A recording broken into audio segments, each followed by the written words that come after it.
વિદ્યાર્થી મિત્રો હવે ચેપ્ટરનો આપણે અંતિમ ટોપિક જોવા જઈ રહ્યા છે કેપેસિટરમાં સંગ્રહિત ઊર્જાનું સૂત્ર મેળવો સાથે ઊર્જા ઘનતા પણ આપણે જોઈ લેશું। તો આપણે જાણીએ છીએ કે કેપેસિટરની બે પ્લેટ છે, એક પ્લેટ પર ધન વીજભાર અને બીજી પ્લેટ પર ઋણ વીજભાર છે।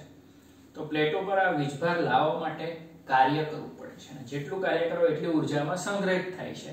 એ જ કેપેસિટરમાં સંગ્રહિત ઊર્જા છે અથવા સ્થિતિ ઊર્જા છે। માની લો કે કેપેસિટરની બે પ્લેટ છે। અત્યારે બે પ્લેટ પર કોઈ વિદ્યુતભાર નથી, બંને પ્લેટ વિદ્યુત તટસ્થ છે અને આપણે કોઈ એક પ્લેટ પરથી સૂક્ષ્મ ધન વીજભારને બીજી પ્લેટ પર લઈ જઈએ છીએ।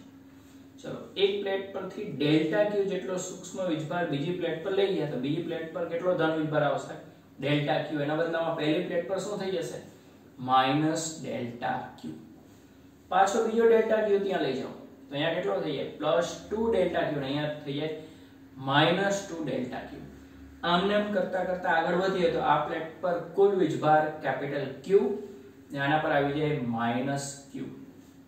દરેક તબક્કે વિદ્યુતભારને અહીંથી લઈ જવા માટે પહેલો સૂક્ષ્મ લઈ જાવ ત્યારે કદાચ કાર્ય ન કરવું પડે, પછીના દરેક તબક્કે પ્લેટ 1 કરતા પ્લેટ 2 નું સ્થિતિમાન વધારે છે અને પ્લેટ 2 પર ધન વીજભાર છે એટલે ધનથી ઋણ તરફ ક્ષેત્ર હોય તો આપણે ક્ષેત્રની વિરુદ્ધમાં વિદ્યુતભારને લઈ જવું પડશે, તો એના માટે કાર્ય કરવું પડશે અને જેટલું કાર્ય કરશો એટલી ઊર્જા એમાં સંગ્રહિત થશે સ્થિતિ ઊર્જા સ્વરૂપે। ધારો કે આ અંતિમ પરિસ્થિતિ છે, પ્લેટ 1 પર પ્લસ ક્યુ અને પ્લેટ 2 પર માઈનસ ક્યુ વીજભાર આવી ગયો છે અને આ રીતનું ક્ષેત્ર છે અને સંગ્રહિત ઊર્જા પૂરેપૂરી મળી ગઈ છે। આ અંતિમ સ્થિતિ છે। આપણે વચ્ચેની કોઈ પરિસ્થિતિનો વિચાર કરીએ। ધારો કે પ્લેટ 1 પર q' વીજભાર છે અને પ્લેટ 2 પર માઈનસ q' વીજભાર છે। એમાંથી આપણે ડેલ્ટા q' જેટલો વીજભાર પ્લેટ 2 પરથી એક તરફ લઈ જઈ રહ્યા છે એટલે અત્યારે રસ્તામાં પહોંચ્યો છે અહીંયા ડેલ્ટા q' એટલે અહીંયા તો પાસ થઈ ગયો પણ અહીંયા હજી ઉમેરાયો નથી। આ સ્થિતિમાં બે પ્લેટ વચ્ચે વિદ્યુત સ્થિતિમાનનો તફાવત v' એટલે ધન પ્લેટનો વીજભાર q' છેદમાં એનું કેપેસિટન્સ c થશે। હવે આ સૂક્ષ્મ વીજભારને અહીંથી લઈ જવા માટે ક્ષેત્રની વિરુદ્ધ કેટલું કાર્ય કરવું પડશે? સૂક્ષ્મ કાર્ય ડેલ્ટા w વિદ્યુત સ્થિતિમાન v' ગુણ્યા વિદ્યુતભાર ડેલ્ટા q'। v' ની કિંમત મૂકો તો q' ના છેદમાં c ઇન્ટુ ડેલ્ટા q' થશે। હવે ધ્યાનથી સમજવા જેવું છે, બરાબર? આ પદ આવી આ પદને આવી રીતે લખી શકાય કે નહીં? જો આ ડેલ્ટા w ઓકે છે, q' ડેલ્ટા q' ના છેદમાં c છે એને બદલે 1 ના છેદમાં 2c બ્રેકેટની અંદર q' પ્લસ ડેલ્ટા q' નો વર્ગ માઈનસ q'। બોલ, આના બરાબર આવું લખાય કે નહીં? પ્રથમ નજરે તમે કહો થોડું લખાય, પણ આનું સાદુરૂપ આ જ આવે। અહીંયા જોઈએ, આના વર્ગનું વિસ્તરણ કરો, તમારે ડાયરેક્ટ લખી દેવાનું પણ જોઈ લો કઈ રીતે થાય। આના વર્ગનું વિસ્તરણ એટલે q' નો વર્ગ ડેલ્ટા q' નો વર્ગ ને મધ્યમ પદ આવે 2q' ડેલ્ટા q' ને માઈનસ q' નો વર્ગ, અહીંયા લખી દીધું। હવે જો આ q' નો વર્ગ ઉડી જશે, ડેલ્ટા q અતિ સૂક્ષ્મ છે એનો વર્ગ અતિ સૂક્ષ્મ થઈ જાય। 0.01 નો વર્ગ કરો તો 0.0001 થઈ જાય। અતિ સૂક્ષ્મ નો વર્ગ એટલે આને અવગણી દો, કેટલા વધ્યા? 2q' ડેલ્ટા q ને છેદમાં 2c તો છે, આપણે આનું વિસ્તરણ કર્યું ને છેદમાં 2c છે। આ 2 ઉડી ગયા તો શું આવ્યું? q' ના છેદમાં c ઇન્ટુ ડેલ્ટા q'। આ જ પદ આવ્યું એટલે આના પરથી આવું લખ્યું। આવું લખવા પાછળનો આશય એ છે કે આના પરથી આપણે વિદ્યુતભાર અહીંયા લઈ જઈ રહ્યા છે ને એની આખી કહાની છે। હવે એ કહાની આપણે એકદમ શરૂથી શરૂ કરીશું એટલે આના પર 0 હોય ને ડેલ્ટા q આના પર લઈ જાય ત્યારની વાત છે, બરાબર? ત્યારથી શરૂ કરવામાં આવશે।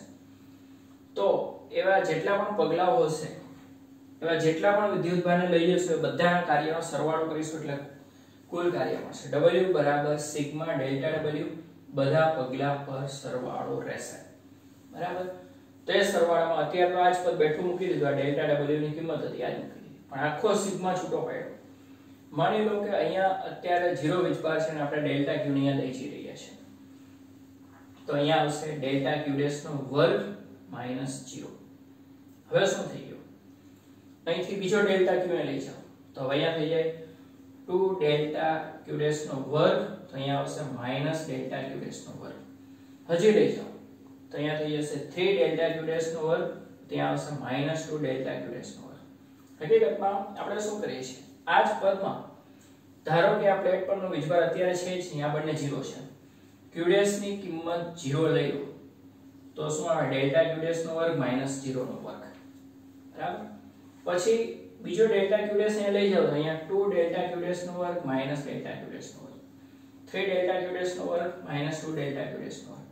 એમ કરતા કરતા છેલ્લે અહીંયા q બની જાય, આખો q અહીંયા q બની જાય ત્યારે અહીંયા કેટલો હશે q minus delta q dash નો વર્ગ હશે. હવે આમાં તમે જોવા જાવ તો બધા પદો ઉડાડો તો પરિણામ શું આવશે? તો એ પરિણામમાં આપણે જોવા જઈએ તો જો એક પછી એક પદો ઉડતા જશે. અહીંયા ડેલ્ટા q ડેશ નો વર્ગ છે તો માઈનસ ડેલ્ટા q ડેશ નો વર્ગ છે, અહીંયા માઈનસ 2 ડેલ્ટા q ડેશ નો વર્ગ છે તો અહીંયા પ્લસ 2 ડેલ્ટા q ડેશ નો 3 છે તો એના પછી આમાં 3 ઉડીએ 4 ઉડીએ છેલ્લે આ પણ ઉડી જશે તો છેલ્લે બાકી શું રહેશે q² માઈનસ 0² બાકી રહેશે. આ રીતે હકીકતમાં જોવા જઈએ ચલો ને આપણે આ રીતે લખીએ કે 1 નો વર્ગ માઈનસ 0 નો વર્ગ પ્લસ 2 નો વર્ગ માઈનસ 1 નો વર્ગ પ્લસ 3 નો વર્ગ માઈનસ 2 નો વર્ગ એમ કરતા કરતા છેલ્લે 100 નો વર્ગ માઈનસ 99 નો વર્ગ આવડો તો કયું પદ બાકી રહે? આમ ઉડતા જાય છેલ્લે 100 નો વર્ગ બાકી રહે, 0 નો વર્ગ બાકી રહે.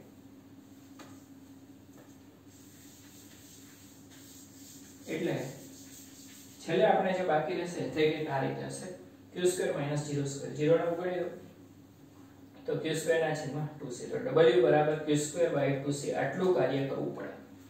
જો કે આટલી લાંબી ઝંઝટને અંતે જે કાર્ય લાવ્યા ને એ સંકલનથી સહેલાઈથી મળી જાય છે.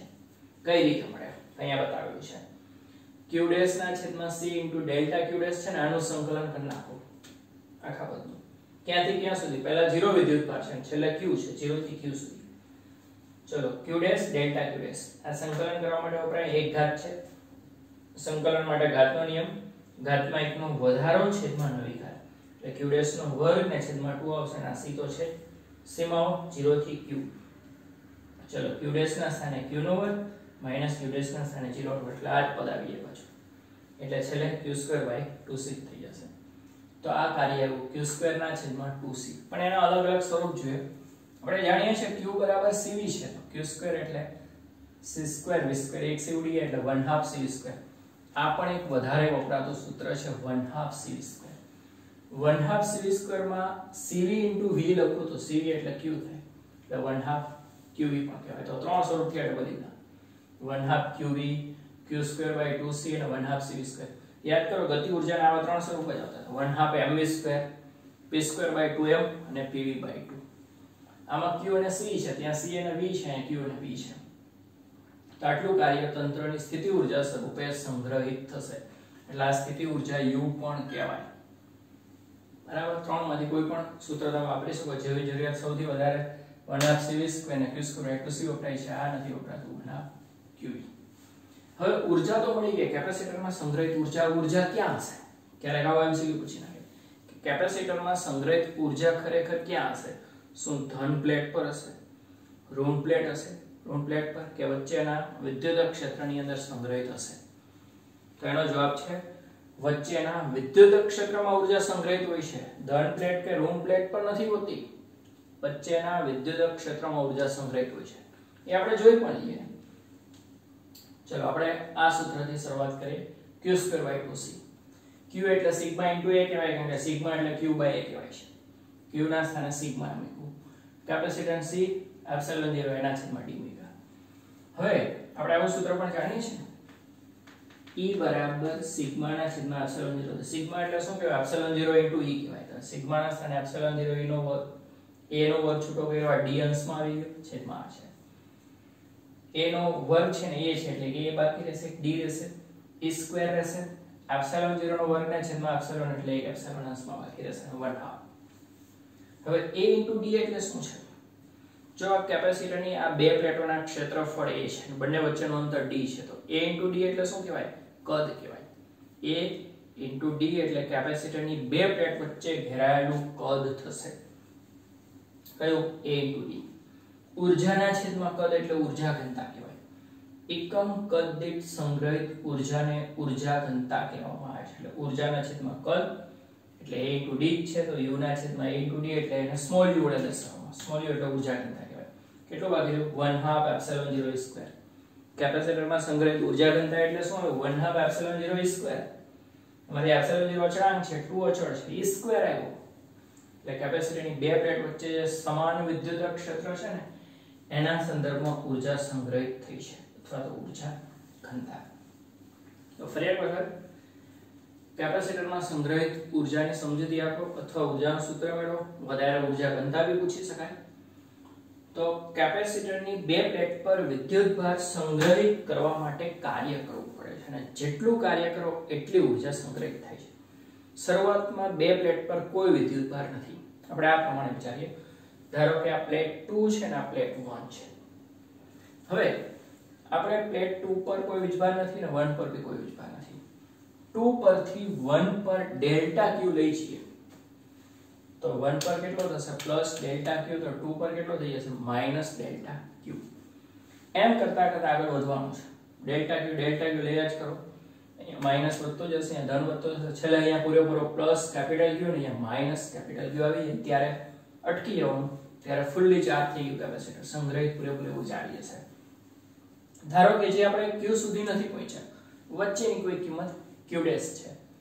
અહીંયા Q' છે, અહીંયા માઈનસ Q' છે. ત્યારે આપણે ડેલ્ટા Q' નો ધન વીજભાર અહીંથી અહીંયા લઈ જઈ રહ્યા છે એટલે રસ્તામાં બતાવ્યો છે. તો અહીંયા હજી Q' જ છે પણ અહીંયા Q' માઈનસ ડેલ્ટા Q' થઈ ગયું છે. ત્યારે ધારો કે વિદ્યુત સ્થિતિમાનનો તફાવત V' છે. V એટલે Q'/C થશે. કરવું પડતું કાર્ય વિદ્યુત સ્થિતિમાન V' છે. લઈ જતો વિદ્યુતભાર ક્ષેત્રની વિરુદ્ધમાં વિદ્યુતભારને લઈ જઈ રહ્યા છે. ક્ષેત્ર ધનથી ઋણ તરફ. કરવું પડતું કાર્ય V' ડેલ્ટા Q' થશે. V' ની કિંમત મૂકી. હવે આ જે પદ છે એ પદને આપણે આવી રીતે લખી શકાય ડેલ્ટા W. કઈ રીતે આવે? આનું વિસ્તરણ કરો તો આ પદ ઉડી જશે, આનો વર્ગ અવગણી દો અને મધ્યમ પદ પરથી જ આવી જશે. જ્યાં બતાવ્યું છે લખવું જરૂરી નથી. તો આ એક સૂક્ષ્મ વિદ્યુતભારને અહીંયા Q' છે જો આની સાથે મેચ પણ થાય છે.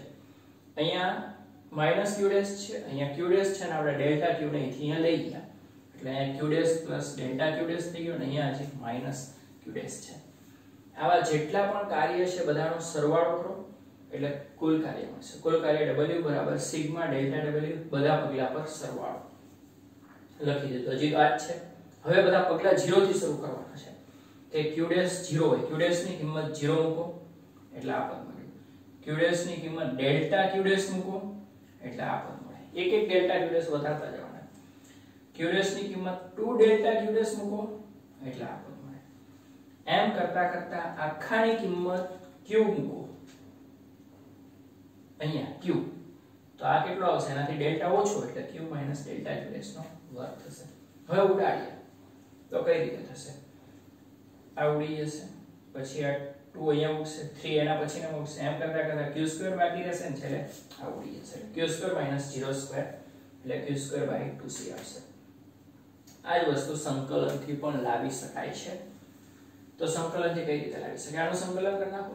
આ બધા કાર્યનો સરવાળો સિગ્મા ની કરો, સીધું સંકલન 0 થી Q. પહેલા 0 છે, છેલ્લે Q છે. તો આ Q' છે અને ડેલ્ટા Q'. સંકલન માટે ઘાતનો નિયમ, ઘાતમાં એકનો વધારો છે એમાં નવી ઘાત Q²/2C. Q' ની સીમાઓ Q' ના સ્થાને Q - Q' ના સ્થાને 0 એટલે Q²/2C આવી જાય.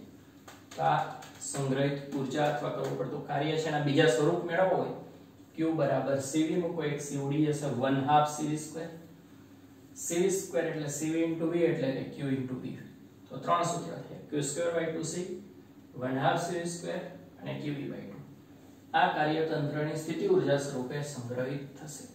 હવે ઉર્જા ઘનતામાં આગળ વધીએ તો આપણે શું કર્યું? તો જો વિદ્યુતભારની પૃષ્ઠ ઘનતા તમે જાણો છો સિગ્મા એટલે Q/A.